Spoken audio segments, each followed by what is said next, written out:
Welcome to Surya's TV. Good evening news. ఉద్యోగ ఉపాధ్యాయ నిరుద్యోగుల సమస్యల పరిష్కారమే లక్ష్యంగా తన పోరాటం ఉంటుందని కృష్ణా గుంటూరు జిల్లాల పట్టభద్రుల ఎమ్మెల్సీ పీడీఎఫ్ అభ్యర్థి లక్ష్మణరావు అన్నారు.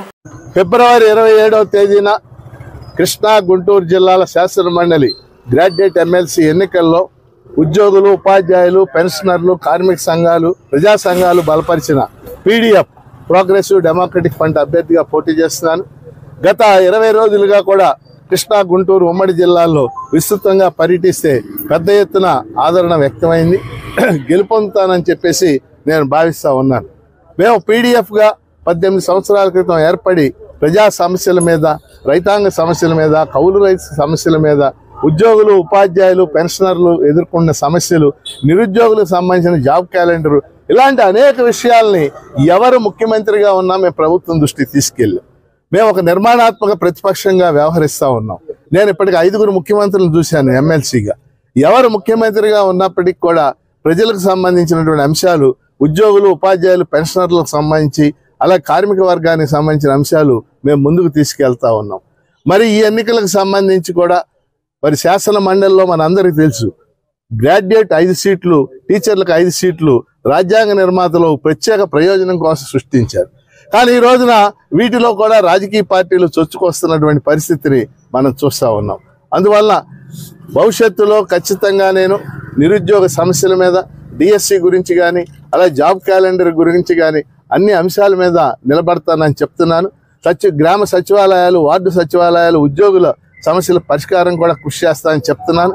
అలాగే ఉద్యోగులు, ఉపాధ్యాయులు, పెన్షనర్లు ఎదుర్కొంటే సమస్యల మీద ప్రభుత్వాన్ని నిలదీస్తానని చెప్పేసి తెలియజేస్తూ, ఫిబ్రవరి 27వ తేదీన జరిగే ఎన్నికల్లో ఈ 2 జిల్లాల్లో ఉన్నటువంటి గ్రాడ్యుయేట్ ఓటర్లు తమ తొలి ప్రాధాన్యత ఓటు వేసి నాకు గెలిపించాలని హృదయపూర్వకంగా కోరుతున్నాను. ఆరోగ్యం, విద్య, విపత్తు సాయం, స్కిల్ డెవలప్మెంట్, మహిళా సాధికారత లాంటి అనేక విషయాల్లో ఎన్టీఆర్ ట్రస్ట్ తమ సేవలు అందిస్తుంది. అటు బసవతారకం క్యాన్సర్ హాస్పిటల్ కానీ, ఎన్టీఆర్ ట్రస్ట్ కానీ శాశ్వతంగా తెలుగువారి సేవలో ఉంటాయని సీఎం చంద్రబాబు అన్నారు. ఆరోగ్యం, విద్య, విపత్తు సాయం, స్కిల్ డెవలప్మెంట్, మహిళా సాధికారిత ఇలాంటి కార్యక్రమాలు అనేక కార్యక్రమాల్లో దూసుకెళ్తున్నాం. ఇదే సమయంలో ఇంకొక విషయం మీరు చూస్తే నాంది ఫౌండేషన్ పెట్టాం. నేను అమెరికాకు పోయి అమెరికాలో ఎన్ఆర్ఐస్ అందరూ కలిసి మేము కూడా రాష్ట్రానికి సేవ చేయాలి, తెలుగు జాతికి సేవ చేయాలి, గవర్నమెంట్లు ఎప్పుడైనా పోయినప్పుడు ఇబ్బందులు వస్తాయి, ఒక మార్గం చూపేమంటే నాంది ఫౌండేషన్ పెట్టి ఆ రోజు డాక్టర్ రెడ్డిస్ ల్యాబొరేటరీస్ చైర్మన్ ని దానికి చైర్మన్ గా పెట్టాం. ఆ తర్వాత ఆయన చనిపోయేటప్పుడు అదే పనిగా ఆనంద మహేంద్రకు చెప్పి, ఇది నాకు చంద్రబాబు నాయుడు గారు అప్పచెప్పారు, నేను దీనిని మీకు అప్పచెప్తున్నాను, ఇది దేశ సంపద, భవిష్యత్తులో జాగ్రత్తగా చూసుకోమని ఆ రోజు రెడ్డి గారు ఆనంద మహేంద్రకు అప్పచెప్పారు. ఈ రోజు నాందిని మీరు చూస్తే ఒక నేషనల్ ఎన్జిఓగా తయారైంది. బసవతారకం ఒక బ్రహ్మాండమైన ఇన్స్టిట్యూట్ గా తయారైంది. ఒక ఎన్టీఆర్ మెమోరియల్ ట్రస్ట్ ఈ రోజు ఈ విధంగా సక్సెస్ అయ్యే పరిస్థితికి వచ్చింది. నేను గర్వపడుతున్న ఇద్దరిని చూసి. బాలకృష్ణ తల్లి పేరుతో వైద్య సేవలు అందిస్తున్నాడు, భువనేశ్వరి తండ్రి పేరుతో ఎన్టీఆర్ మెమోరియల్ ట్రస్ట్ రన్ చేస్తున్నారు. ఆ పుణ్య దంపతులకి దక్కిన ఏకైక గౌరవం ఇది.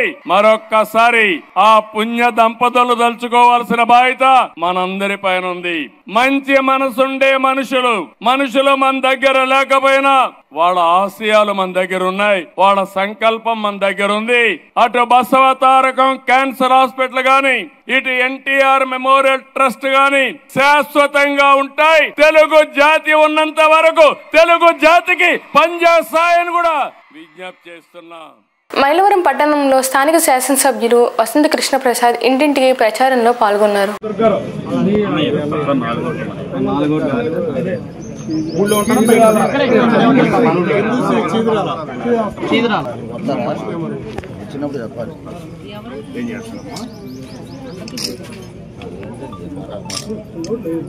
ఈ ఎలక్షన్కి మామూలు ఎలక్షన్ తేడా ఉంటుందమ్మా. వాళ్ళు ఇచ్చే పెళ్లి పేరు ఓటు వేయాలి. జస్ట్ 1వ నెంబర్ ఆలపాటి రాజేంద్ర గారికి 1 అని పెడితే సెకండ్ ప్రయారిటీ, థర్డ్ ప్రయారిటీ అని ఉంటాయి. అవి ఏమి వేయకూడదు అనమాట. ఒకటే ఓటు వేసి. థ్యాంక్స్ అమ్మా. అపర్ణ ఇంట్లో అంతా గ్రాడ్యుయేట్స్ సాయి అరవింద్ రాచూరి ప్రమోద్ రాధా గారు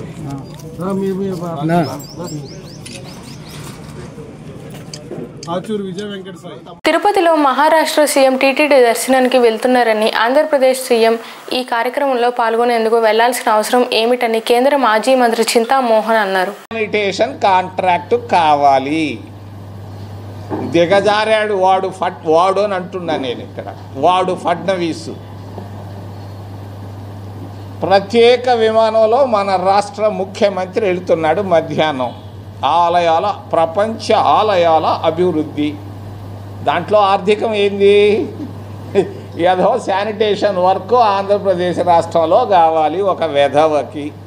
ఫడ్నవీస్ అనేవాడు స్థాయి దిగజారిపోయింది. ఇక్కడ ముఖ్యమంత్రి స్థాయి, భారతీయ జనతా పార్టీ ముఖ్యమంత్రి స్థాయి అడుగును పడిపోయింది. అడుక్కొని తినేదానికి వచ్చాడు. మన రాష్ట్ర ముఖ్యమంత్రి గారు ఆహ్వానం మేరకు అక్కడికి వెళ్ళాడు.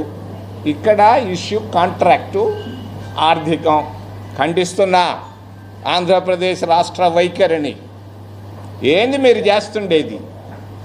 ఏమి చేస్తున్నారు మీరు? తప్పులు జరుగుతున్నాయి, జాగ్రత్త అని తెలియజేస్తున్నాను.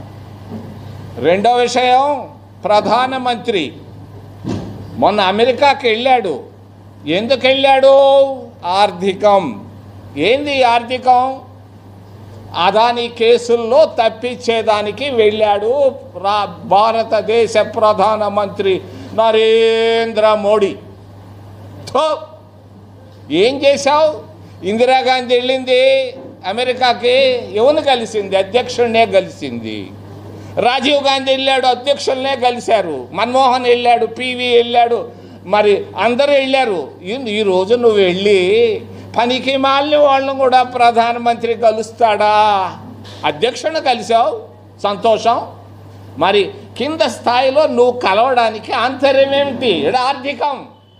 అదాని పైన ఉన్నటువంటి పోలవరం బనకచెర్ల అనుసంధానం ప్రాజెక్టును స్వాగతిస్తున్నామని సాగునీటి వినియోగదారులు సంఘాల సమైక్య ఆంధ్రప్రదేశ్ అధ్యక్షుడు ఆళ్ల వెంకట గోపాలకృష్ణరావు అన్నారు.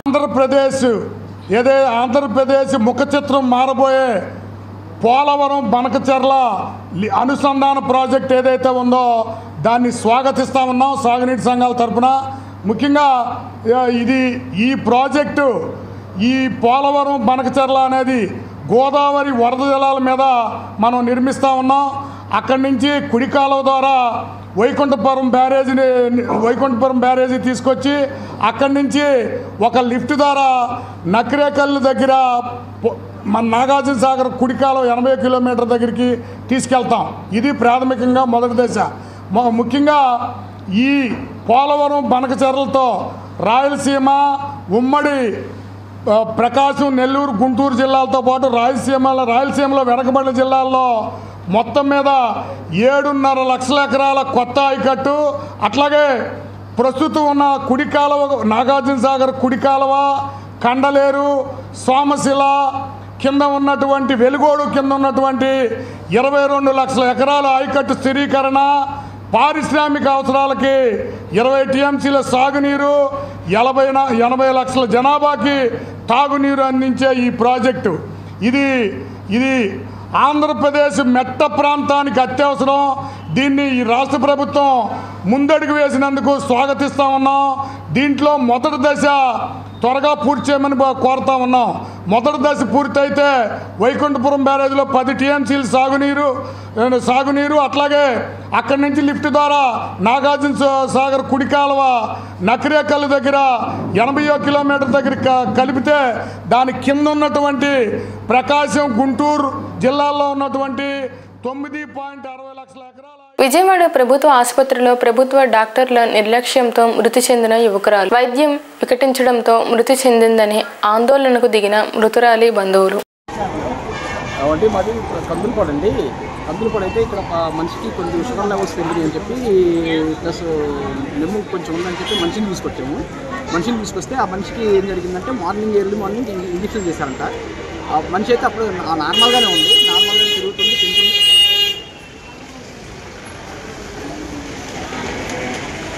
నార్మల్గా తింటుంది. తిరుగుతున్న టైంలో ఏం జరిగిందంటే మార్నింగ్ ఏదో 2 ఇంజక్షన్లు చేశారంట. అప్పుడు అన్కాన్షియస్లోకి వెళ్ళిపోతే మళ్ళీ తర్వాత కాన్షియస్లోకి వచ్చింది. 12:30 ఆ టైంలో వచ్చిన తర్వాత మళ్ళీ 2 ఇంజక్షన్లు చేశారు. అది 2 ఇంజక్షన్ నార్మల్గా వచ్చిన తర్వాత కాళ్ళు చేతులు కొట్టుకుంటున్నాం మేము. కాళ్ళు చేతులు కొట్టుకుంటే ఏం కాదు ఏం కాదు అనుకుంటాం, ఏం కాదులేండి అని అన్నారు. అన్ని 2 ఇంజక్షన్లు చేశారు. 2 ఇంజక్షన్లు చేసిన తర్వాత 30 సెకండ్స్లో మొత్తం ఏ ఇంజక్షన్ అనేది మొత్తం ఇంజక్షన్ అన్నారు. 30 సెకండ్స్లో ఆ ఇంజక్షన్ 30 సెకండ్స్లో మంచి అన్కాన్షియస్ అయిపోయింది. అప్పటి నుంచి రాండి చూడండి అంటే ఎవరు రావాలి, ఒక్క డాక్టర్ రాలేదు. వచ్చి పట్టించుకున్న వాళ్ళు మాట్లాడిన వాళ్ళు చూద్దాం అంటున్నారు, చేస్తున్నారు. ఈ వార్తలు ఇంతటితో సమాప్తం.